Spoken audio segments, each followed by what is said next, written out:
Hi, everyone. We're going to get started. Welcome to tonight's event, Unveiling the Uyghur Crisis. My name is Mary Rollins. I'm a member of the Georgetown University Right to Life Board. We're so excited to have with us today Olivia Enos of the Heritage Foundation and Commissioner Nury Turkel to discuss the human rights violations of the Uyghur population in China. We also want to thank the Georgetown Institute for Politics and Public Service for co-sponsoring tonight's event. Just a few announcements before we get to introductions about free speech and the format. Georgetown University is committed to standards promoting speech and expression that foster the maximum exchange of ideas and opinions. While it is recognized that audience members may not share the same views as the speakers, it is expected that everyone in attendance at this event will respect the right of the speakers to share their perspectives and ideas and not cause a disruption to the event's activities. So for the webinar tonight, it will be recorded for people who come late or viewers who are unable to attend. It'll start with about a 45-minute discussion between Ms. Enos and Commissioner Turkel, moderated by Mateo, who is another Right to Life board member.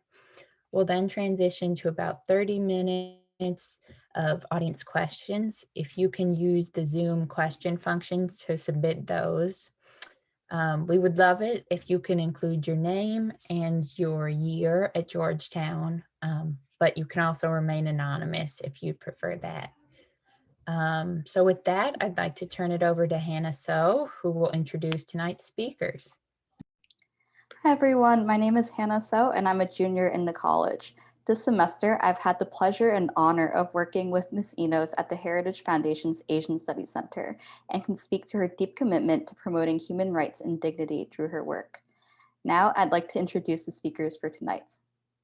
Nury Turkel is a senior fellow at the Hudson Institute and currently serves as the chairman of the board for the Uyghur Human Rights Project, which he co-founded in 2003. He was born in a re-education camp at the height of China's tumultuous Cultural Revolution and spent the first 3 months of his life in detention with his mother. Granted asylum by the US government, he became the first US-educated Uyghur American lawyer, foreign policy expert, and human rights advocate. In May 2020, Turkel was appointed by Congress as a commissioner to the U.S. Commission on International Religious Freedom. He has testified before Congress, including most recently before the Congressional Executive Commission on China in October 2019, speaking about Uyghur internment camps and advocating a legislative response to China's atrocities. Many of his recommendations have been incorporated into US laws and pending bills relating to China, and he has also advised government officials in the European Union and the Australian Parliament. Turkel's policy-oriented commentary has been published in numerous circles, including the Wall Street Journal, the New York Times, Time Magazine, and Foreign Policy. And in 2020, he was included in Time Magazine's 100 Most Influential People in the World list. Next, Olivia Enos is a senior policy analyst in the Asian Studies Center at the Heritage Foundation, who focuses on human rights and national security challenges in Asia. Enos has a bi-monthly column in Forbes where she writes on the intersection between human rights challenges and national security concerns. Enos received a bachelor's degree in government from Patrick Henry College and received a master's degree in Asian Studies at the Edmund Walsh School of Foreign Service at Georgetown University. Our discussion tonight will be moderated by Mateo Caulfield, a sophomore in Georgetown College studying classics in government. Having worked closely with Students for Life of America, he currently serves as the vice president of Georgetown University Right to Life and is the co-director for the 2022 Cardinal O'Connor Conference on Life. With that, I'd like to now turn it over to Mateo to kick off our conversation. As a reminder, please continue to send questions through the Q&A function throughout the dialogue. Thank you so much, Hannah, and thank you, Commissioner Turkel and Ms. Enos for coming tonight. We're so excited to have you. I just wanted to start off by saying to the audience that if you have a question, please, as Hannah just said, use the Q&A function and send it in. I will, at the end of this segment, read out the questions that I see in the Q&A section. So please, we'd love to hear what the audience wants to ask these experts. So we're going to start with a couple questions for Commissioner Turkel and then over to Ms. Enos, but I would highly recommend if you have something to add or something to discuss further, we'd love to hear both of your perspectives on this issue. So to begin, Commissioner Turkel, you were born in a re-education camp at the height of China's Cultural Revolution and spent the first several months of your life in detention with his mother. You came to the United States in 1995 as a student and were later granted asylum by the US government. Can you tell us a little bit more about your experience and how it informs the work you are doing now in service of the human rights protection of the Uyghur population?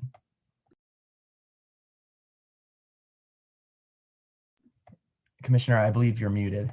Yes, thank you. Thank you very much. I'm pleased to be on this panel, particularly with my old friend, Olivia, who has been amazing, incredible in her policy, sharing her policy expertise on China and human rights issues in particular. She's been writing about the state violence against the Uyghurs and others in China for a number of years now. Particularly when no one was talking, Olivia was covering these issues in her research and policy documents. I never thought after coming to the United States, becoming being able to become a free person and establish professional life and happy family life, I never thought that I'd be talking about the way that I was born and or brought to this world by my parents, the way that I had, particularly in the last 3-4 years. I never talked that much about my own life in the past, but I wanted to, I've been bringing this up to illustrate that the Chinese state violence against the Uyghur people, the systematic, brutal repression against the Uyghurs and others in China has been ongoing. I can say it's been ongoing as long as I have been breathing for, as long as I can remember for.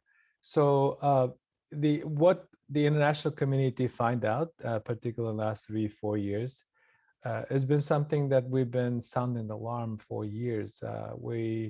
Our voices were not heard or taken seriously. I've been attending atrocities prevention workshops and discussions. I've been literally telling them, I told you so. Now it's a little too late to talk about this. But so why China is doing this?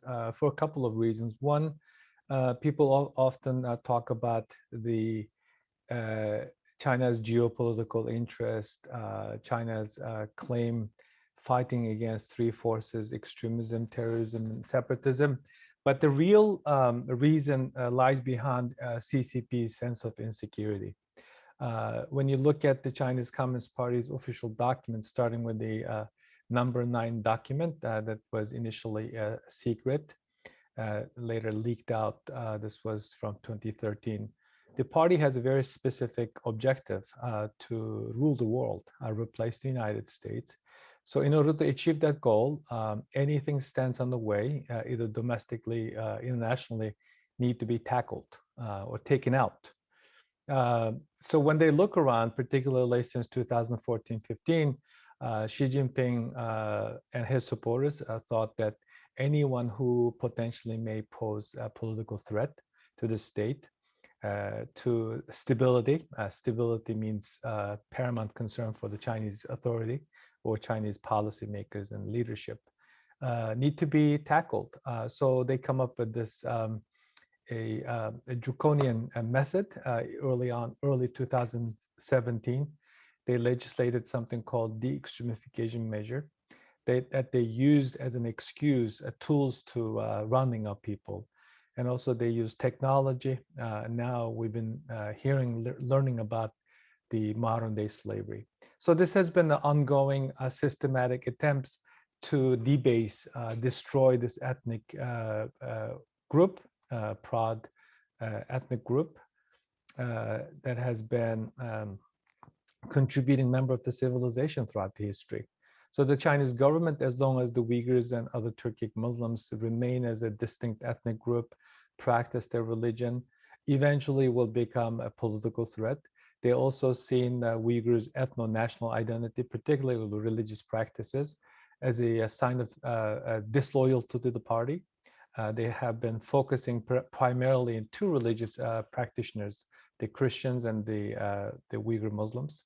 They think these two religions is a Western religion that has a reason to be concerned for potential unrest. So the Chinese authorities also have been using some racist terms, such as the Uyghur religious practices is a thought virus that need to be cleaned out, cleared out. You cannot kill the weed one by one, but you have to spray chemicals. They also have a very bone-chilling slogan, such as breaking the Uyghur lineage, roots, and connection. I think the United States government, I believe United States government was right in determining the atrocities committed against the Uyghurs and others as a genocide and crimes against humanity. In conclusion, I should highlight that it took a genocide of the Uyghurs, and it took Hong Kong people losing their religious freedom, democratic freedom, the rule of law that they have been part of, the rule of law that was a part of the society for many years, to be uprooted for the international community to learn the true intentions of the Chinese Communist Party. Thank you, Commissioner. And if I could just follow up on one of the last points you made, it was on January 19th of this year that then Secretary of State Mike Pompeo issued that determination saying that genocide and crimes against humanity are taking place against Uyghur Muslims and other minorities. However, it seems that the Biden administration has been more reluctant to use this terminology.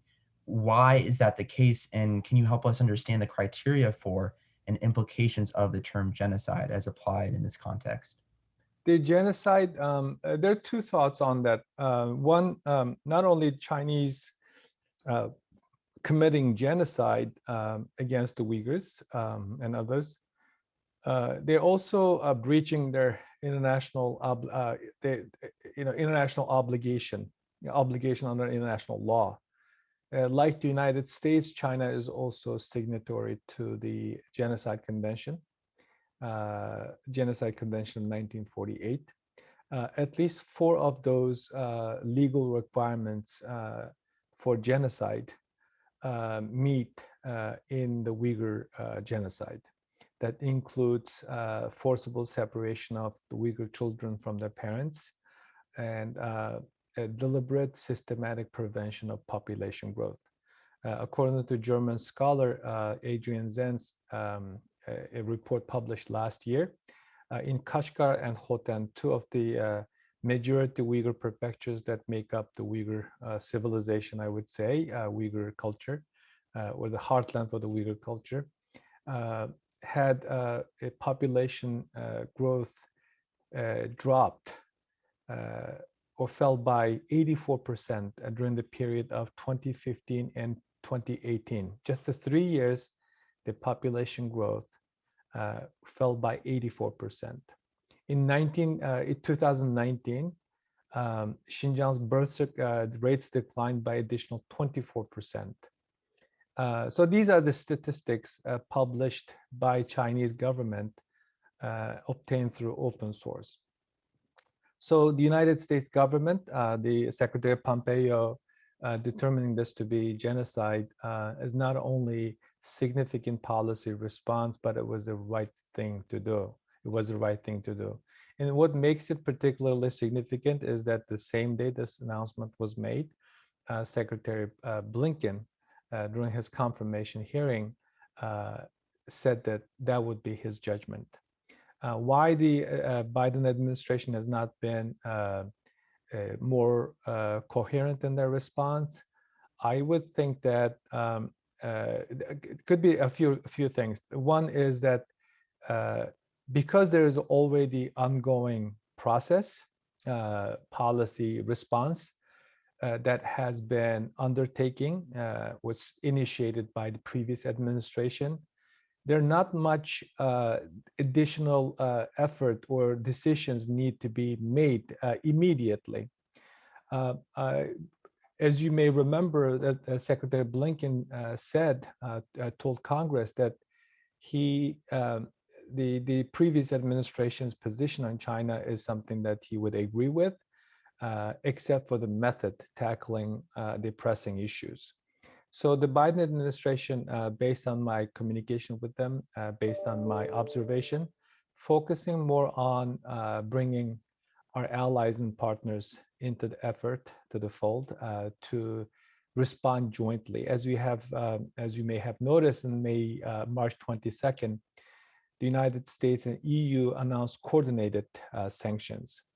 To this day, there are 74 punitive sanctions. I'm talking about the number of entities and individuals. And also we have 4 legislative and advisory decisions being made by the United States government. So there are about 79 decisions, individual decisions have been made in response to the ongoing genocide. If you ask me if I wanted to see more, absolutely. At the end of the day, failing to act or respond more strongly would make this particularly important legal tool meaningless. As a signatory to the Genocide Convention, United States government has an obligation not only to stop but also prevent future genocide against the Uyghurs or other people. So this is not about responding to China only. This is our obligation as a signatory to the Genocide Convention. The United States government should do a number of things in addition to already been put in place. One, activate the business community, particularly the American high-tech companies that has been reportedly complicit in the ongoing tech surveillance or technology-aided repressive policies being implemented. And then 2, the United States government should, or Biden administration, make their decision now that there will not be an official delegation to the upcoming Winter Olympics in Beijing. And also the United States government, Biden administration, to be specific, need to encourage, work with our allies and partners that have a similar tools to sanction the entities and individuals who are responsible for human rights abuses. This is a long-term struggle. It took about 20, 30 years for the United States to find itself in this difficult position. It's going to take more than one country. So simply put, the boat is not big enough. We need a bigger boat to tackle this issue. And Matteo, if I could just add a couple of thoughts on the atrocity determination. I agree wholeheartedly with everything that Nury said, and I just wanted to highlight that, one of the critical components of the atrocity determination is proving the intent by the Chinese Communist Party to destroy in whole or in part a particular group. That's like the technical legal definition, is intent to destroy in whole or in part. And it's usually on the basis of particular characteristics, in the case of Uyghurs, ethnic and religious characteristics. And we were essentially handed on a silver platter through, as Nury mentioned, some of the research work that Adrian Zenz did, that motive perfectly there. He found in Chinese Communist Party documents a stated goal of forcibly sterilizing between 80 and 90% of Uyghur women of childbearing age. If that actually happens, what that effectively means is that the next generation of Uyghurs will either be significantly smaller or almost entirely non-existent. And so it's not quite as vivid in the present, the long-term implications of this, but it will have just unbelievable, astronomical implications for the next generation of Uyghurs. And so I think that we have real clarity here about the Chinese Communist Party's intent. And I also wanted to highlight that, and I think the Biden administration has finally landed in the right place on this. It took them a long time to get there. But the determination under Secretary Pompeo wasn't just that genocide and crimes against humanity took place, it's that it's ongoing. And that's what makes a lot of what Nury is saying in terms of like future actions equally important, because we're not dealing with something that happened in the past, we're dealing with something that's happening in the present. And so I know we're going to go into more details about different recommendations and solutions, so I'll leave that for a little bit later, but just wanted to add a couple of thoughts there. Thank you. Yes, absolutely. And that follows into my next question for you pretty well. You wrote in an argument piece for foreign policy earlier this year that the U.S. should give Uyghurs fleeing Xinjiang a home and prioritize them for resettlement. Would you mind elaborating a little more on what this would look like and what the U.S. government's efforts thus far, if at all, have looked like on that front? Yeah, absolutely. So I think a lot of times when you're in the midst of an intractable crisis that's ongoing, it can be really hard for policymakers to know what they can practically do to alleviate the suffering of those who are under just a poor government. And when you can't necessarily change the governance structure in the present, you can offer safe haven to people who are fleeing that government. And I think it sends a really powerful message when the US uses its US refugee admission system to help those who are the very most persecuted. That's what the refugee system is reserved for. But there's an additional tool in the toolbox called priority to refugee status that makes it so that an individual either inside of the country, or let's say a Uyghur flees to a third country, say they're in Turkey or Thailand or in Kazakhstan, then they can actually apply to be resettled here in the US without going through an NGO, without going to an embassy, without having the UN High Commissioner for Refugees referring them. And so this has the effect of expediting the process. And by extending priority to status to Uyghurs, we're saying that this is a group of special humanitarian concern to the US, and it means that they're more likely to get resettled quickly. And so I think that this is just a really practical tool. It's also a bipartisan tool. The article that you alluded to, I wrote with somebody at Refugees International, Hardin Lang, and we both agreed that it was one potential tool that could be used that would send a really clear signal that the U.S. will provide safe haven for those who are fleeing the worst persecution.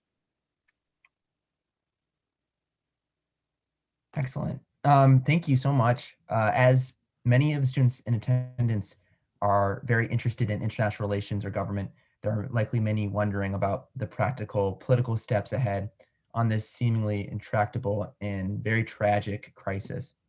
We've seen many historical examples of the US and other states turning a blind eye to abuses perpetuated abroad, as you've mentioned. And you've mentioned similar risk of inaction here. Do you see that as a significant factor? Do you see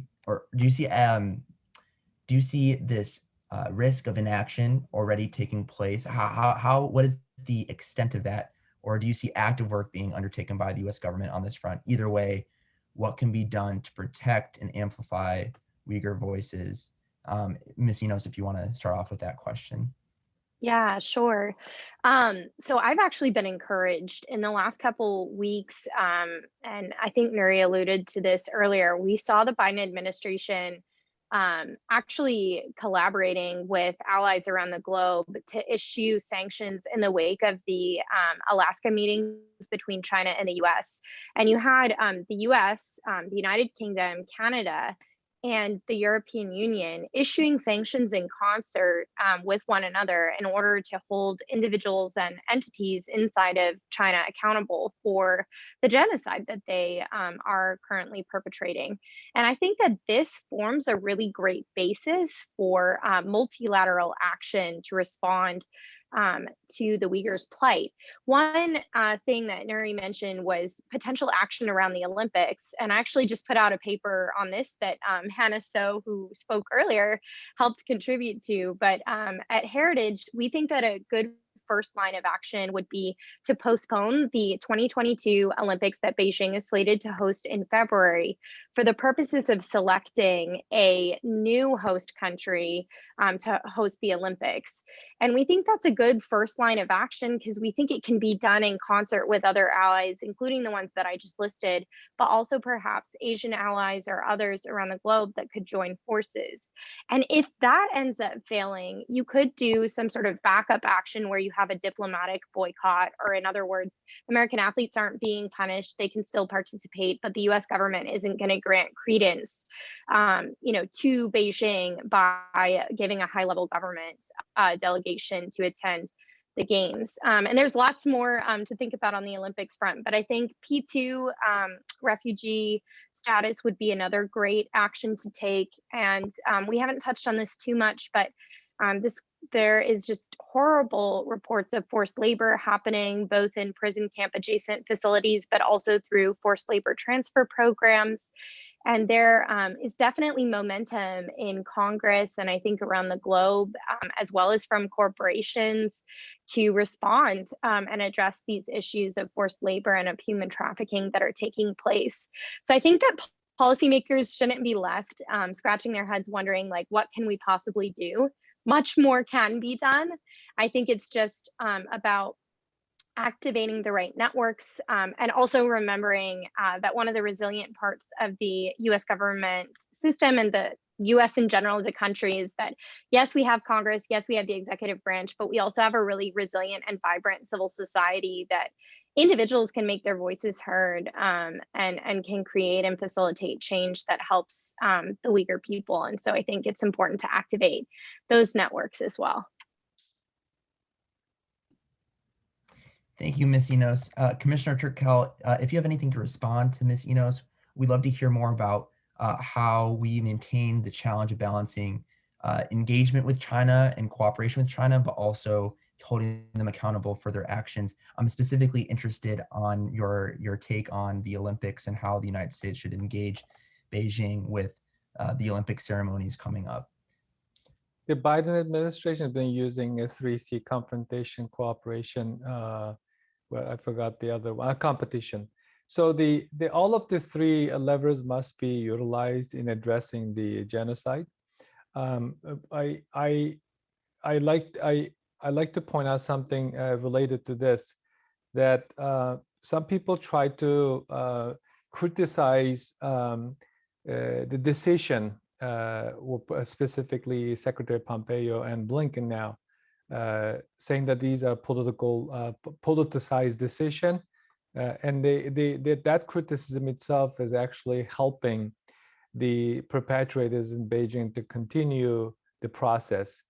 Sometimes a good faith, we live in a free society, people are free to express their opinion, but we're dealing with a real genocidal campaign that is ongoing, as eloquently pointed out by Olivia earlier.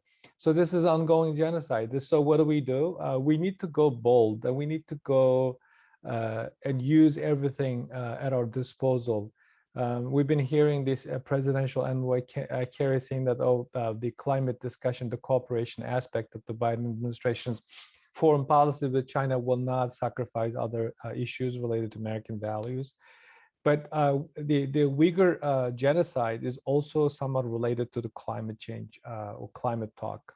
As you may have noted, read, and recently, particularly by Bloomberg, that the green technology that the Americans investing in China, or the solar panels being used in the United States, reportedly made by enslaved Uyghurs. So it will be very difficult to find an area, maybe except for security concern involving Taiwan. Everything seems to be related to the Uyghur genocide. So what do? I am a big proponent of targeted sanctions, naming, shaming the bad actors, perpetrators, and preventing them to enjoy the privilege of anonymity is something very powerful, especially when you deal with the government, the regime, such as Beijing or China, that cares so much about how it's portrayed in the public arena, naming, blaming, shaming can be very, very important, even though those individuals, those government officials don't have physical or financial ties to the United States. It is also important isolating, containing abusers, preventing them to go to anywhere, even in neighboring countries, would be very powerful message. And also, the genocide, stopping genocide campaign is as important as preventing the future genocide. So going after the bad actors it can be a very important and useful deterrence mechanism. Since 2012, the international community have experienced at least 3 genocidal campaigns. 2 of them are either orchestrated by China or supported by China. In the case of the Uyghur genocide, it goes without saying, and even in the Rohingya genocide, the juntas who's been responsible for the genocidal campaign against Rohingya Muslims, supported by PRC. So we have to focus on bad actors as much as we can. We can expand the network of sanctioning. So this sanctioning effort cannot be compared with some other failed sanctioning efforts in other countries. This is a very different country. And also the international community led by liberal democracies should look into accountability.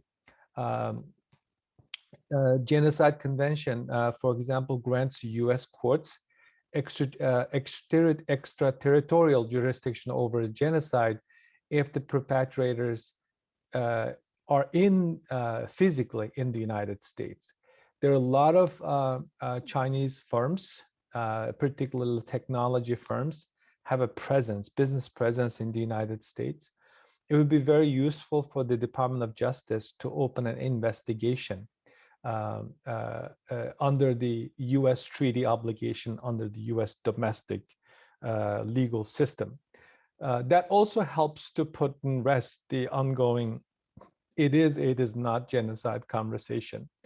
In fact, the United States government, the law enforcement in particular, is obliged under the law, under specifically the UHRP Act enacted last June, to investigate and report on individuals, entities, or actions threatening the well-being and safety of the Uyghur American community. And finally, we need to continue to issue business advisories to American companies. This might be news to you, but there's an active lobbying efforts against the Anti-Uyghur Slavery Act in the United States. That's not the official name. The official name is Uyghur Forced Labor Prevention Act, that has been recently reintroduced, receives bipartisan support. As reported, companies like Nike, Coca-Cola, Heinz Ketchup, Campbell Soup have been lobbying. In fact, the US Chamber of Commerce, if you go to their website, publicly opposes. This is the America that we live. Last year alone, the Xinjiang exports to the United States were doubled. That gives you an idea. The United States CBP only was able to seize 1 shipment of 13 tons of Uyghur women's hair-made product. So how many shipments did we miss? Why do we continue to let the tainted products coming to our shores and pollute our economic system? We can blame China all day long, but this is on us now. This is on us as consumers. This is on us as someone who can speak, encourage or demand action by our government. This is on us, policymakers in the United States, whether it be in the business community, whether it be in the government, to do the right thing. If you don't take an action, if you don't do something, a promise such as never again become a shallow promise.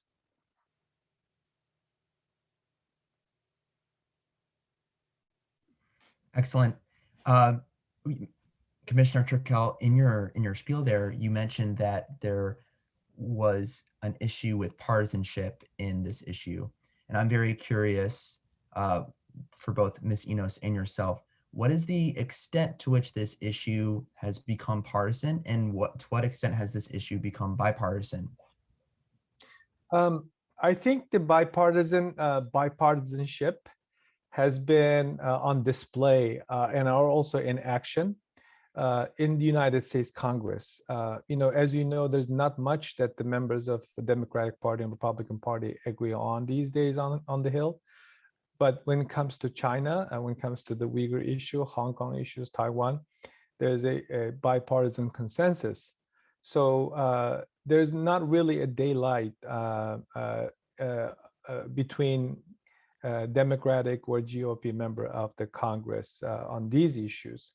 But what is disturbing is that the individuals who are very vocal on some of the social justice issues, particularly in Hollywood, particularly in the sports world,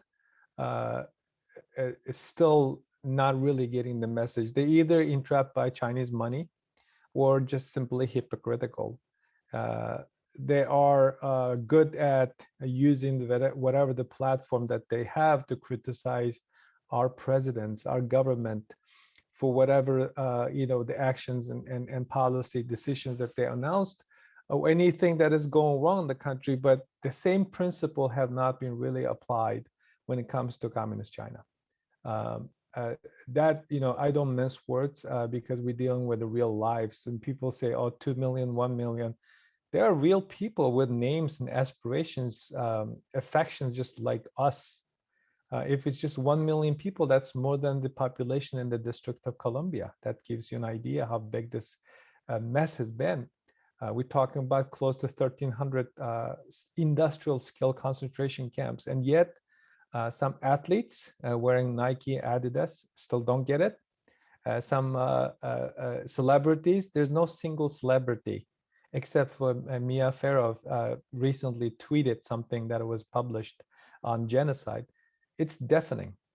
We don't have even a single former president or luminaries using their influence to advocate a public and governmental response. So we're not nearly where we wanted to be.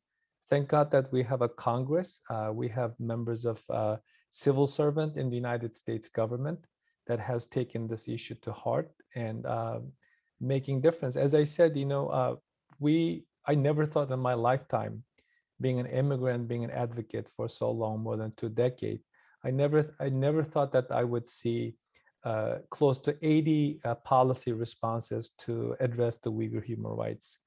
Again, it took a genocide for our country to recognize the seriousness of this issue. I agree wholeheartedly with Nury that I think that the Uyghur issue is definitely a bipartisan one. And I actually think that this is true for a lot of human rights issues. I work more broadly on human rights issues in Asia, and I see a lot of folks reaching across the aisle in order to help people. I think that is a commonly shared value on both sides. For me, I think that the big question is whether or not there will be continued political momentum. A lot of times there's this sense in Washington that once one thing is done, we don't need to do anything else. So I think that the hope is that the atrocity determination would spark additional political momentum for people to move forward and take some of these next steps that both Nury and I have outlined. And I think that remains to be seen, because I think the Biden administration is still kind of pulling together what role they see for human rights issues playing in their China policy. And so I think, we do have to kind of wait and see. It's very much so early days, but I think a lot of the actions that we've seen have been fairly encouraging, that the Uyghur issue is not going to fall by the wayside, and that the human rights of people who don't have representatives and who cannot speak for themselves will find representation through US Congress members, through the executive branch here, and through ordinary Americans who speak out on their behalf. Thank you so much. We're going to move on now to some of the audience questions. We're going to start with our very own events chair, Nancy Yu. She has a question for both speakers. She first thanks both of you for coming. She says, you have spoken extensively on how the current crisis has rose to the level of a genocide. I'm wondering if you could give us a little historical background on the crisis. How did the conflict begin between the Uyghur population and the CCP? And what contributed to its escalation. So kind of going back to the basics, but she'd just like to know a little bit of background to this really immense issue. We'll start with Commissioner Turkel on this one. I would say that, since the I lived through a different period of China's repression of the Uyghurs. I grew up in the 80s. The Uyghurs enjoy relative freedom, social freedom to be exact, cultural freedom. I was able to go to get my education, primary, secondary education in the Uyghur language. And also I had a desire to learn the Chinese language. By my own choice, I went to enroll in Chinese only university, thinking that it would help for future professional life, even survival in society. That was the natural way of being a Uyghur, or living a natural life of being a Uyghur in the Uyghur society in the 80s and 90s. So after the collapse of the Soviet Union, somebody in Beijing woke up on the wrong side of the bed, realized that, oh, these guys gonna demand independence, just like the siblings on the other side of the border. So they come up with this Strike Hard campaign in mid 90s, with by the initiation by Russia and China's initiation, the Central Asian stance, from financial support from Russia and China, particularly established Shanghai Cooperation Organization. They start squeezing the Uyghurs both domestically and internationally. And then fast forward in 9/11, the Chinese find a crack in the logic against, U.S.-led fight against terrorism. So they start using the terrorism to describe. And then this takes us to 2009. There was a brawl in a toy factory that resulted killing and injury. This is somewhat related to what we were talking about earlier, forced labor. The Uyghur forced laborers were taken into the coastal cities, been subject to forced labor for a long, long time.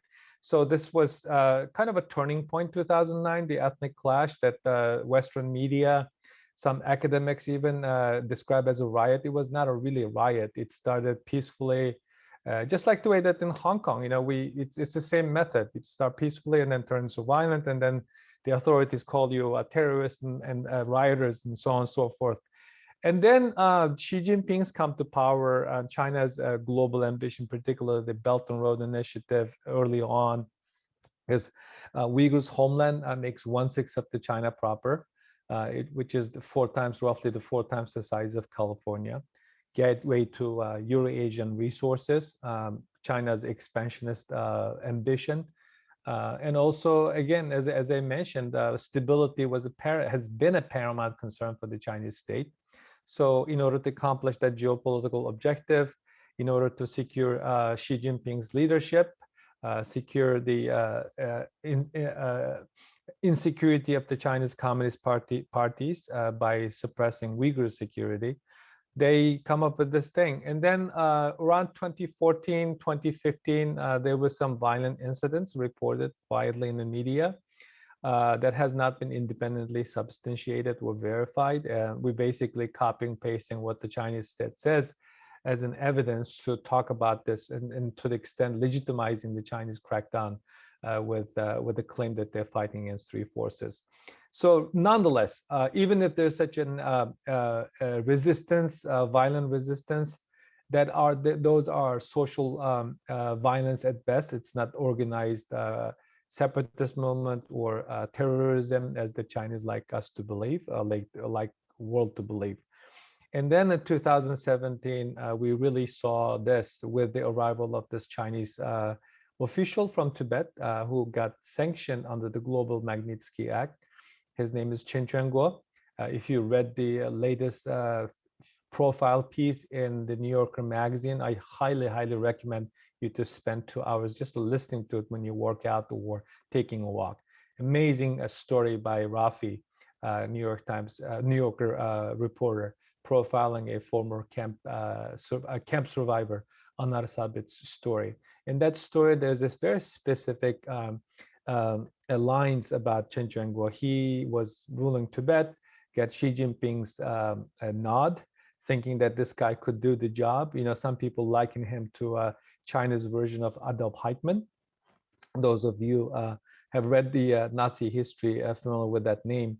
So this Chinese version of Adolf Eichmann took his security detail from Tibet, Lhasa to Urumqi, and built this fortress. Unlike the other Chinese officials who live in the government-provided complex, he built a fortress. Says run this apparatus, the operations, digital operations, the prison system, the policy implementation from a big compound used to be called the welcoming hotel in Chinese, Yinbingguan. So this person is largely responsible for the creation of this dystopian nightmare that the international community, including yourself, learned about in the last few years. So if you ask me in summary, why are they doing it? I think it's racism, sense of insecurity. CCP is ill-intentioned. I think Nury gave a really comprehensive overview. I just wanted to add, I guess, a couple of small points to kind of color or fill in some of the story. But I think, you know, in more recent years, Xi Jinping has really been targeting any person of faith and has chosen to identify any person of faith as extremist. And this has been in particular applied against Uyghurs in probably some of the most extreme ways, especially as Nury said, in the post 9/11 world, just making the carte blanche assumption that if you're Muslim, then you're terrorist, which of course we know is false. And in identifying Uyghurs or other persons of faith as extremist, the CCP is able to legitimize why it engages in this campaign, because they'll say that it threatens their core foreign policy or domestic policy interests, which, as Nury said, was to maintain internal stability, but also maintaining sovereignty is a really critical component of their core beliefs. And they believe that Uyghurs pose a threat to both of those core interests. And so they use that as a justification for why they engage in the way that they do. And even, I think, more vividly, and this is a classic play out of any sort of Leninist or communist playbook, with various groups, but particularly against Uyghurs, there has been this desire to undermine one of the most fundamental building blocks of society, which is the family. And they've separated person from place through, for example, collectivization and putting 1.8 to 3 million people in camps, but also through sending them to other parts of the country through forced labor, by separating parents from children, having parents sent off to detention facilities, but also having children sent to special quote unquote live-in schools when they're in kindergarten or in preschool. And then finally attacking their ability to procreate. It's just a fundamental divorcing of everything that makes human life worth living: culture, religious practice, familial connectivity, that I think gets at what Nury is saying when he says, like, these are actual people whose day-to-day lives and the things that we enjoy so much about our lives, they don't get to enjoy because the Communist Party, because the state has decided that they don't have a right to do that. And I think that's just absolutely horrifying. But I think that adds a little bit of color to the much broader history that Nury covered beautifully. Yeah, thank you, Olivia. And also, you must you please note that none of these practices are even in line with Chinese own criminal procedures. They have something called counterterrorism law. If they're fighting against terrorism, for example, they should at least follow their own counterterrorism. I mean, I'm not suggesting that they should implement it because it is specifically politically charged legislative tool that they put in place to use it against anyone who opposed the state. If you're accused of being separatist or terrorist, you will get life sentence or death penalty in China. So even that kind of draconian legal tools that they have not been really followed. Bethany Allen Ibrahimian often mentioned something very revealing in the China cables that she helped to evaluate. In the summer 2017, in June to be specific, the Chinese the machine, the Joint Operating Platform, IJOP, identified, ordered the police to arrest 20,000 Uyghurs in 10 days. The system, the police could not identify more than 16,000. So they're struggling. There's the names in the system, and they were only able to find 16,000, and they got a lot of pressure. They added a few more. The reason I'm bringing this up is that in just 10 days, at least 16,000 people's lives were shattered.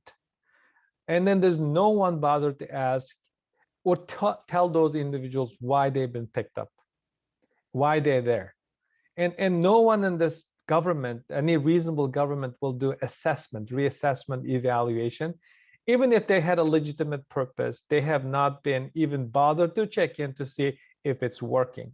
So, you know, this is a real concentration camp. If you read the book by Adrian Pitzker, historian on concentration camps, she laid out a number of commonalities. One of the commonalities of the concentration camps in the history that we've known, one extrajudicial, targeting ethnic religious minority, and the detainees don't know why they're there and when they will be out. If they're out, no compensation offered, no apologies offered. So it's very similar. It's just repetition of the history that we are allowing to happen. Thank you both for covering both the history and also some of the pro-life implications of this crisis. To me, especially, I'm really hit by this immense scale of this genocide and the families that are affected by it. It's insane. We have two more questions left. One from Dalton Noonamaker. He is a junior in Georgetown College, and he asked, what would you both say to detractors like the Chamber of Commerce that claim that human rights acts like the current Xinjiang bill go too far and don't actually solve the problem, but simply disrupt supply chains with no tangible result? We'll start with Commissioner Turkel. That's a false claim. They tried to cover up. We've been told as consumers by American businesses for years that they figured out how to do business in China. They've been told us that they figured out how to survive in China and make money in China.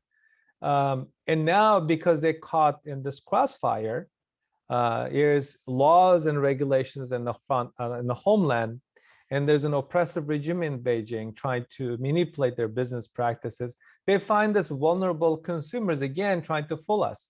It's not only lies on its face, it's unconscionable practice that the United States government and consumers should be mindful about. During the Nuremberg trials, certain German industrialists stood in trial for their complicity. This is a complicity to an ongoing genocidal campaign. So I don't think that there will be any reasonable people would find these kind of statements troubling. So this is almost the same kind of propaganda lines that the CCP in Beijing will put out and try to justify their crimes.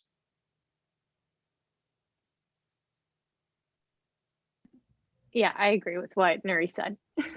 Excellent. I'm sorry for being very harsh, but I have to let it out. No, thank you. Thank you for not mincing your words. We really want to understand the real impact of this genocide. Otherwise, how are we going to address it? We're gonna finish off our Q&A section with a question from Carlos Ruda, who is a first year in Georgetown College. And he's asking about what we can do as students. He says, we see a lot of petitions go around on social media on a wide range of topics. How can we contribute in a meaningful way to the unveiling of this crisis? So, is there anything we as college students individually or collectively can do to engage further in this topic? Ms. Enos, if you want to start off. So I think Georgetown, as a fellow Hoya, I think Georgetown is really uniquely placed to be able to help in the midst of this crisis because Georgetown is located in DC. And even in the DC area, there is a very large Uyghur American population, some of whom have recently come here, some of whom who have been here for a while. But there's a real opportunity to be a friend to people who may have family members that are back in Xinjiang who are processing this by themselves when they come here. And so I think there's a real opportunity to just be a friend, to be a good neighbor to people who live in the area. So that's one number one thing is just be a good friend, be a good neighbor to those who are in the area. But the second is that you should make your concerns known to your representatives, and you can go visit them. They can come and meet with you. You can send them notes. You can do a whole host of things to help support a lot of different initiatives that are passing through Congress. There's legislation about P2 issues. There's legislation about forced labor issues. There's a whole host of different policy options that Congress is currently considering. Get educated on that and get a group of students together to go and talk to either staff members from your local offices. They'll listen when they hear their constituents expressing concern. The third thing that I would say is that the Olympics are coming up soon. And I think that this is a golden opportunity for civil society and for the business community to be more outspoken. There's already reports that some of the Olympic like regalia and whatnot might have been produced with cotton that was made in Xinjiang. This is totally unacceptable that this is happening. And it's unacceptable that Beijing is hosting the Olympics. Make your concerns about that known. Congress is also considering that as a broader part of a big China bill. Romney, great example of bipartisanship. Mitt Romney and Tim Kaine put forward an amendment advocating for a mandatory diplomatic boycott. So there's definitely stuff to get involved in. But hosting events like this too, I think are really great for spotlighting the issue because I think a surprising number of Americans are not actually aware of what's going on. And sometimes talking about Uyghurs or talking about Xinjiang, two things that are somewhat difficult for your average American to pronounce, makes people less engaged.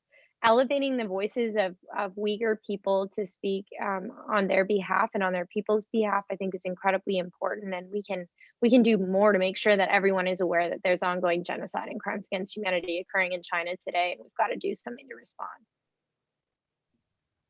Commissioner Turkel, we'll give you the final word. How can we as college students individually and collectively engage with this topic and make a difference? First of all, I agree with everything that Olivia articulated and stated. She did not mention something that is also very important, to read her papers. She's been writing, just educating yourself is very important so that you can share that knowledge with others to activate that support.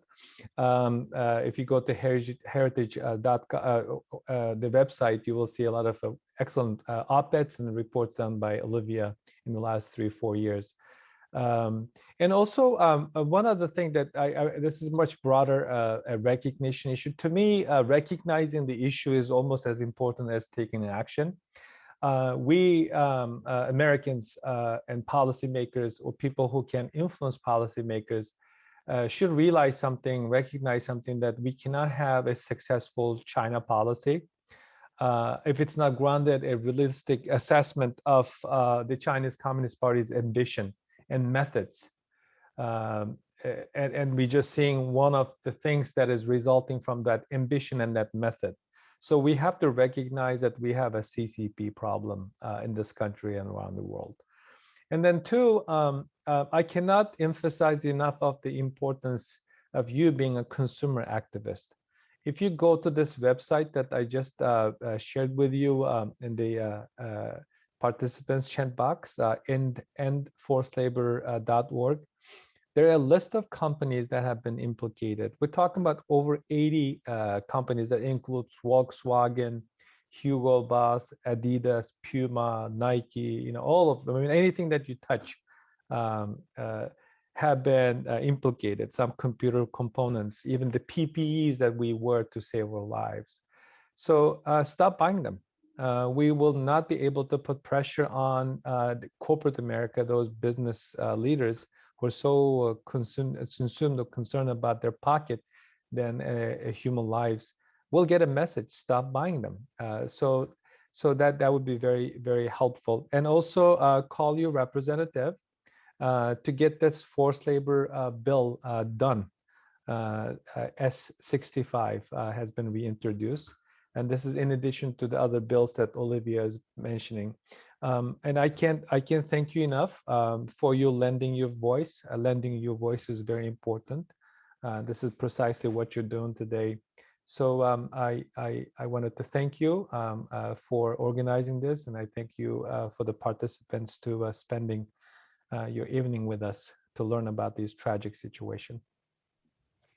Thank you so much, Commissioner. And I want to personally thank both of you for your activism and your insights tonight. We have so much to learn from your work and expertise. I just want to pass on the microphone to Mary Hope Rollins, our president-elect, who will give concluding remarks tonight.